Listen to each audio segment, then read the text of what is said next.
Good morning, my dear student. Today we are going to start your class 11th history, chapter 10, displacing indigenous people. My dear, in this chapter we will try to understand the problem of the natives of America and the problem of the natives of Australia. This chapter gives us very important information about their origin, about their expansion, about how they were exploited by outsiders, settlers, and what was the role of outsider in their native land. इस chapter में America और Australia के मूल निवासियों के इतिहास के कुछ पहलू पेश किए गए हैं, कुछ महत्वपूर्ण बिंदु रखे गए हैं। Chapter 8 confrontation of the culture आपने नहीं पढ़ा। कन्फ्रंटेशन ऑफ द कल्चर से ये चैप्टर काफ़ी कनेक्टेड है।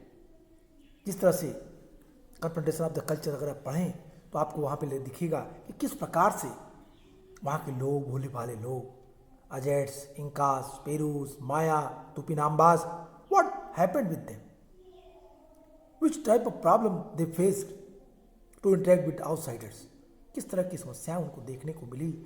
इन सारी चीज़ों पे हमने चैप्टर 8 में डिस्कस किया है। पुराने वीडियोस होंगे, आप उनकी सहायता से चैप्टर 8 को देखें। It would be very fruitful when you will understand the chapter 8, chapter 10 become easier because we are going to discuss the natives who are displaced from their native lands. किस तरीके से कॉलोनाइजेशन हुआ America में, Spain और पुर्तगाल के लोग आए, यहाँ के लोगों को उन्होंने प्रभावित किया। 18वीं सेंचुरी में दक्षिणी अमेरिका के और भी हिस्सों में तथा middle America, north America, south America, south Africa, Australia, New Zealand के इलाकों में भी यूरोप से आए अप्रवासी बसने लगे, माइग्रेंट्स आने लगे।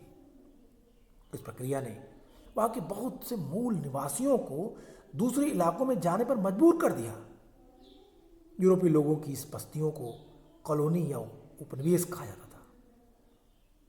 जब यूरोप में एक नई तरीके की सोच आई कि हमें एक नए देश में जाना है, कुछ ऐसी परिस्थितियां बनी, यूरोप के लोगों ने एक नए देश की खोज शुरू कर दी और तब ये लंबी समुद्री यात्राओं पे निकले और इन्होंने दूर स्थित महाद्वीपों में अपना स्थान फिक्स किया। इसीलिए मैंने कहा 18वीं सेंचुरी में दक्षिण अमेरिका में और भी दक्षिण अमेरिका के कई सारे हिस्सों में भी, मध्य भाग में, उत्तरी अमेरिका में, दक्षिण अफ्रीका में, ऑस्ट्रेलिया में, न्यूजीलैंड में यूरोपीय आके बसना शुरू कर दिए। इस प्रक्रिया ने वहाँ के जो नेटिव्स थे, जो वहाँ के मूल निवासी थे, उनको दूसरे इलाकों में जाने के लिए मजबूर कर दिया। They were forcibly replaced by the outsiders, the settlers, European and Portuguese. They came from the other continents, Europe. They replaced them from their native lands. यूरोपीय लोगों की ऐसी बस्तियों को जो वहाँ के नेटिव्स को हटा करके बनाई गई थी, उसे कॉलोनी कहा गया। जब यूरोप से आए उपनिवेशों के वासिंदे, जब यूरोप से आए जो कॉलोनियल, जो वहाँ के लोग थे, उन्होंने अपने को एक नए देश में स्थापित कर लिया, तो अपने को फ्री स्टेट के रूप में उन्होंने लेना शुरू किया। जैसे अगर आप देखें कहते this chapter recount some aspects of the stories of the native peoples of America and Australia. As I told you, the theme 8 describe the history of the Spanish and Portuguese colonization of South America from the 18th century. More area of the South America Central America, North America, South Africa, Australia, and New Zealand came to be settled by the immigrants from Europe. This led to many of the native peoples being pushed out.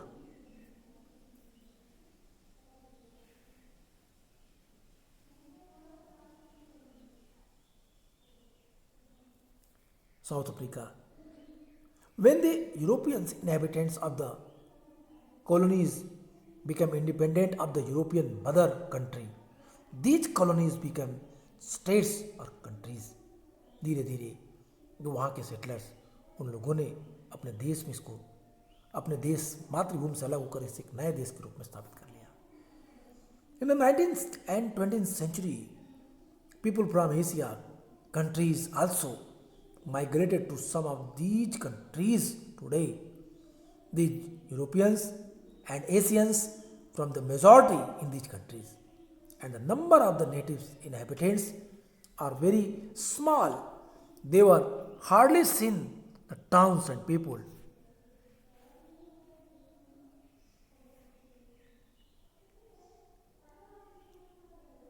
They were hardly seen in the towns and people are very small. They were hardly seen, especially the people have forgotten that they once occupied much of the country and that the name of many rivers, towns, etc. and divided from natives' name Michigan and Seattle in the USA, Saskatchewan in Canada, Volgana and the Parramatta in Australia. 19वीं और 20वीं सदी में एशियाई देशों के लोग भी इनमें से कुछ देशों में आके बस गए. आज ये यूरोपीय और एशिया के लोग इन देशों में बहुसंख्यक हैं, मेजॉरिटी में हैं, और वहाँ के मूल निवासियों की संख्या धीरे धीरे कम होती गई. आज बहुत ही कम संख्या में वहाँ के नेटिव्स बचे हैं. वे शहरों में मुश्किल से ही नजर आते हैं और लोग भूल गए कि कभी देश का अधिकतर हिस्सा इन्हीं के कब्जे में था, नेटिव्स के अधिकार में था. और यह भी कई नदियों, शहरों आदि के नाम वहाँ के नेटिव लोगों के नाम पे ही रखे गए. जैसे फॉर एग्जांपल में संयुक्त राज्य अमेरिका में ओहियो, मिसिसिपी और सिएटल, कनाडा में स्काचवान, ऑस्ट्रेलिया में वालगांग और पारमत्ता, ये उसके सबसे अच्छे उदाहरण हैं. तो वहाँ की नेटिव लोगों के ऊपर बसा हुआ उन नेटिव लोगों के नाम से ही वहाँ के शहरों का विकास हुआ. This is a very important things, my dear. When you will read this chapter, when we will slowly read paragraph to paragraph, you can easily understand that कि किस तरीके से वहाँ के नेटिव्स को डिस्प्लेस किया गया, हटाया गया. Dear student, having read the last line of this paragraph, we can easily understand the native peoples. They were the I mean to say that कि वहाँ के स्थायी निवासी थे लोग, जो वहाँ के स्थानीय लोग थे, उनकी संख्या दिन प्रतिदिन कम होती गई. उनकी जगह पे यूरोप से आए हुए बड़ी संख्या में लोग और एशिया से गए हुए लोग, माइग्रेंट्स जो थे, वो अपना स्थान ले लिए. वहाँ के लोग अपनी संस्कृति को भूलने लगे, लेकिन उन शहरों के नाम, उन झीलों के नाम, उन नदियों के नाम आज भी उन नेटिव्स के नाम पे ही है. एग्जाम्पल के रूप में मैंने ओहियो का नाम लिया, मिसिसिपी का नाम लिया, सिएटल का नाम लिया, स्कचवान का नाम लिया, वालगांग ऑस्ट्रेलिया में और पारमत्ता में. इन शहरों के नाम किसके नाम पे है? वहाँ के नेटिव्स के नाम पे. Till the middle of the 20th century, America and Australia, the history of the textbook used described how European discovered the America and Australia. They hardly mentioned the native people except to suggest that they were hostile the Europeans. These peoples were, however, studied by anthropologists in America from the 1840s. Much later, from the 1960s, the native peoples were encouraged to write their own histories or to dictate them. This is called oral history. Today, it is possible to read the historical works and fiction written by the native peoples and the visitors to museum. These countries will see galleries of the natives and art, especially the movements, the Aboriginal way of life. The new national museums of the Americans, Indians in the USA has been courted of American Indians themselves. My dear, ये story, ये कहानी, ये 20th century के मध्य तक America और Australia के इतिहास की पाठ्य पुस्तकों में बताया जाता था कि किस तरह यूरोपियों ने उत्तरी और दक्षिणी अमेरिका तथा ऑस्ट्रेलिया की खोज की। उनमें यहाँ के मूल बासिंदों, यहाँ के मूल नेटिव्स का शायद ही कभी वहाँ के इतिहास में इनका जिक्र या उल्लेख है।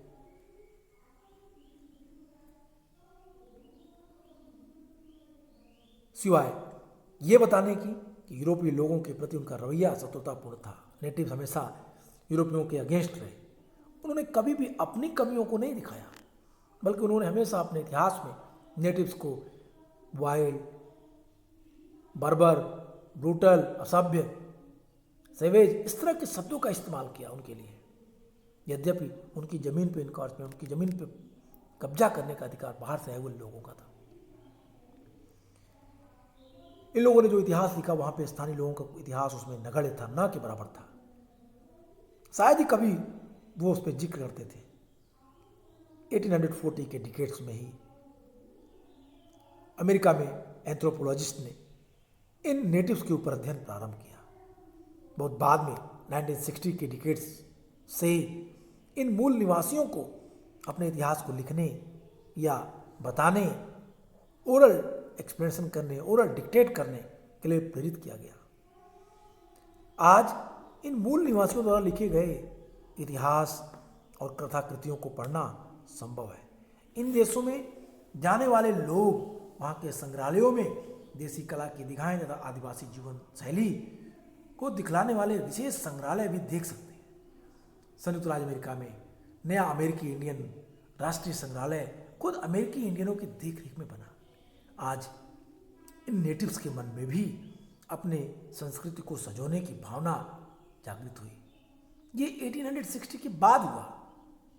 उसका परिणाम, today it is possible to read the historical works and fiction written by native people and the visitors of museum in these countries will see galleries of the native art and the special museums which show the aboriginal way of life. The new National Museum of the Americans Indians in the USA has been courted by American Indians, curated. USA has been curated by the American Indians themselves. आज वो red Indians के द्वारा ही curate किए जा रहे हैं, उनकी देखभाल की जा रही है। अब उन्हें ये लगने लगा अब वो अपने इतिहास को प्रॉपरली एक्सप्लेन कर सकते हैं। माय डियर, अब यहाँ से आपके चैप्टर का पहला पार्ट शुरू होता है, European imperialism. European imperialism, this is topic. I hope having read the topic name you can understand that what we are going to read. European imperialism. The American empire of Spanish and Portugal did not expand after the 17th century. The American empires of Spain and Portugal did not expand after the 17th century. From that time, other countries, France, Holland, and England began to extend their trading activities and to establish colonies in America, Africa, and Asia. Ireland also was virtually a colony of England.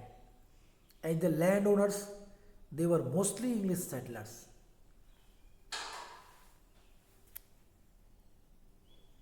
From the 18th century, it became obvious that while it was the purpose of profit which drew people to establish colonies,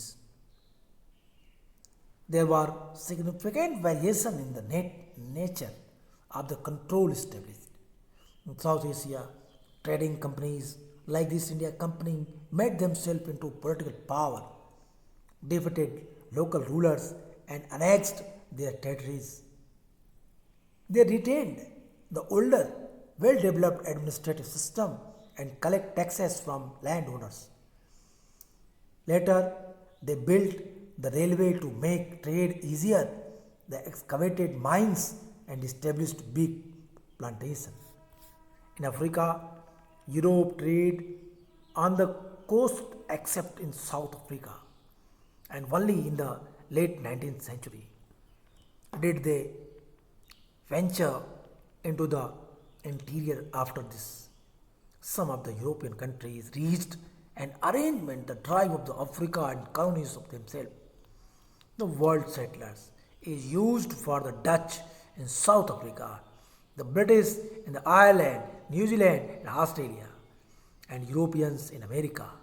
The official language in these colonies was English, except in Canada, after French is also the official language.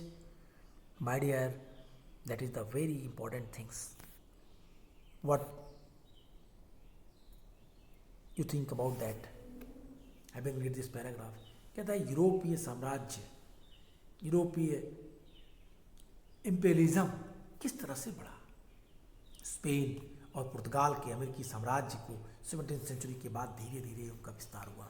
Spain और पुर्तगाल के जो साम्राज्य थे, उन साम्राज्यों का विस्तार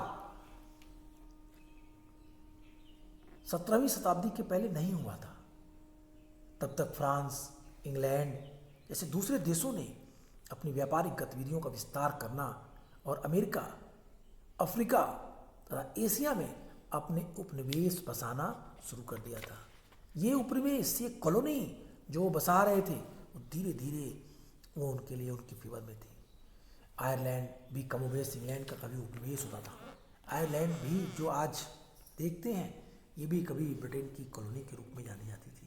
तो my dear, ये पूरा सिनेरियो धीरे धीरे एक नए कॉन्सेप्ट में डेवलप हो रहा था। एक वर्ड जिसके बारे में मैंने कहा, the word settlers, it used for the Dutch in south Africa, the British in Ireland, New Zealand, Australia and the Europeans in America. The official language in these colonies was English, except in Canada, where the French is also the official language. My dear, they forgot their native language. इन लोगों ने उनके राज्यों में कब्जा किया और फिर वहाँ से उन लोगों ने अपनी उनकी भाषा की जगह अपनी भाषा को वहाँ की राष्ट्रीय भाषा बना लिया।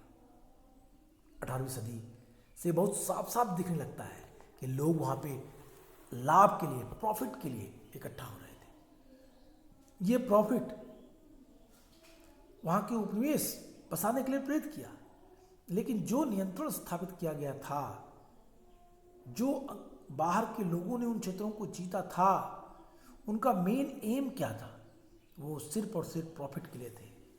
वो उनके ऊपर कंप्लीटली कंट्रोल करना चाहते थे। दक्षिण अफ्रीका में व्यापारिक कंपनियों ने अपने को राजनीतिक सत्ता का रूप दिया, स्थानीय शासकों को हराया और अपने इलाकों का विस्तार किया, अपने क्षेत्रों को और दूर तक फैलाया।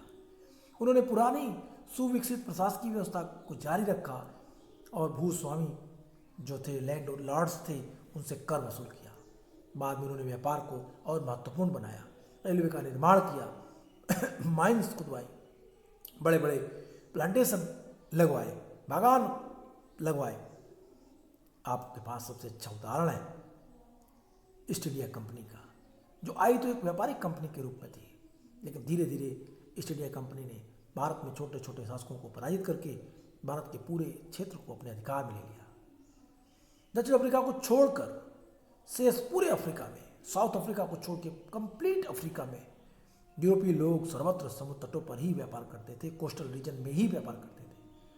19th सेंचुरी के आखिरी दौर में वे आंतरिक भागों में, अफ्रीका के अंदरी क्षेत्रों में, अंदरूनी इलाकों में भी जाने का साहस कर सके। इसके बाद कुछ यूरोपीय मुल्कों के बीच अपने उपनिवेशों के रूप में अफ्रीका का बंटवारा करने का समझौता हुआ। सेटलर्स, जैसा कि मैंने पढ़ा, सेटलर शब्द अफ्रीका में डच के लिए, आयरलैंड में न्यूजीलैंड और ऑस्ट्रेलिया में ब्रिटिश के लिए, अमेरिका में यूरोपीय लोगों के लिए इस्तेमाल किया जाता था, प्रयोग किया जाता था। इन उपनिवेशों की राजभाषा अंग्रेजी थी कनाडा को छोड़ के। कनाडा में राज की भाषा फ्रांसीसी बनी रही। तो इस तरीके से आपने देखा इस पूरे पैराग्राफ में कि किस तरीके से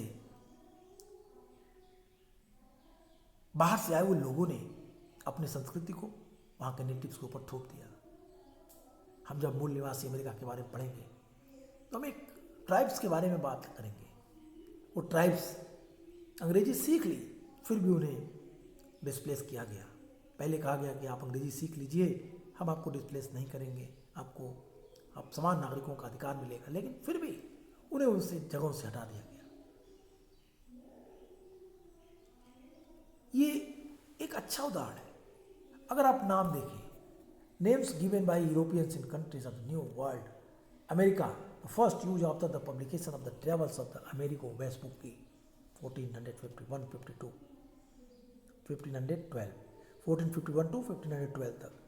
Canada from Kanata village in the language of the Huron. Canada से निकला शब्द खोजी जाक कार्टियर को मिली जानकारी के मुताबिक यूरोक्वेस की भाषा में कनाटा का मतलब गांव। ऑस्ट्रेलिया पान दक्षिणी महासागर में स्थित भूमि के लिए 16वीं सदी में प्रयुक्त लैटिन नाम ऑस्ट्रल से निकला। न्यूजीलैंड हॉलैंड के तस्मान द्वारा दिया गया नाम, जिसे सबसे पहले 1642 में इन टापुओं को देखा। तो ये सारे नाम, ये सारी चीजें क्या शो कर रही थी? उनके खोजने वालों के नाम के आधार पर इस देश का नाम रख दिया गया। नई दुनिया के नाम को उनके खोजने वालों के नाम पे रखा गया। ये अपने में एक विचित्र बात थी। अब नॉर्थ अमेरिका को देखते हैं। North America, the continent of north America extend from the Arctic Circle of the Tropic of Cancer, from the Pacific to Atlantic Ocean, west of the chain of the Rocky Mountains is the desert of Arizona and Nevada. Still further west, the Sierra Nevada mountains. To the east, the Great Plains, the Great Lakes, the valley of the Mississippi and the Ohio and the Appalachian Mountain. To the south in Mexico, 40% of Canada is covered with forest, oil, gas and minerals. Resources are found in many areas which explain the many big industries in USA and Canada. Today, wheat, corn and fruits are grown extensively and fishing is the major industry in Canada. Mining industry and the extensive agricultural have been developed only in the last 200 years by the immigrants from Europe, Africa and China. But there were people who had been living in North America for thousands of years before the European learned of the existence. Clear कहता है यहाँ पे उत्तरी America की geographical condition को author आपको बताना चाहता है और फिर वहाँ पे 200 सालों के डेवलपमेंट को बताता है। ऑथर कहता है कि उत्तरी अमेरिका महाद्वीप उत्तरी ध्रुव वृत्त से लेकर कर्क रेखा तक, ट्रॉपिक ऑफ कैंसर तक, प्रशांत महासागर से अटलांटिक महासागर तक फैला हुआ है।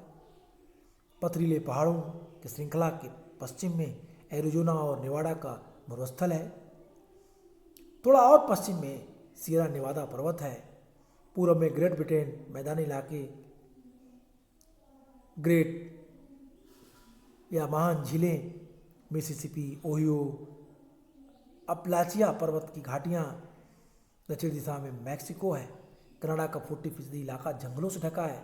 कई क्षेत्रों में तेल, गैस और खनिज संसाधन पाए जाते हैं, जिनके चलते संयुक्त राज्य अमेरिका और कनाडा में ढेरों बड़े उद्योग हैं। आजकल कनाडा में गेहूँ, मकई, फल और बड़े पैमाने पर पैदा किए जाते हैं और मछली उद्योग, मत्स्य उद्योग वहाँ का एक महत्वपूर्ण उद्योग है। खनन उद्योग और बड़े पैमाने की खेती का विकास पिछले 200 सालों में ही यूरोप, अफ्रीका और चीन के अप्रवासियों के हाथ हुआ। लेकिन यूरोप वासियों की जानकारी में आने से पहले हजारों सालों से उत्तरी अमेरिका में लोग रह रहे थे। उन्होंने इस तरह के विकास नहीं किए। अपने माइंस, अपने खानों को उन्होंने नहीं किया। कहने का सेंस सिर्फ इतना ही है, कि किस तरीके से हजारों सालों से रहने वाले नेटिव्स ने अपने संसाधनों की, अपने चीज़ों को इस तरीके से उनको एक्सप्लॉइट नहीं किया, उनका शोषण नहीं किया, उनका दोहन नहीं किया जैसे बाहर से आए हुए लोगों ने किया। 200 सालों में अमेरिका में काफ़ी कुछ बदला और इस तरह से इस बदलाव को, उनके एक्सप्लॉइटेशंस को करने वाले बाहर से आए हुए लोग ही थे, आउटसाइडर्स ही थे, इन लोगों ने किया। माय डियर, आज के लिए इतना ही। फिर मिलेंगे नेक्स्ट क्लास में, next topic the native peoples. Good bye.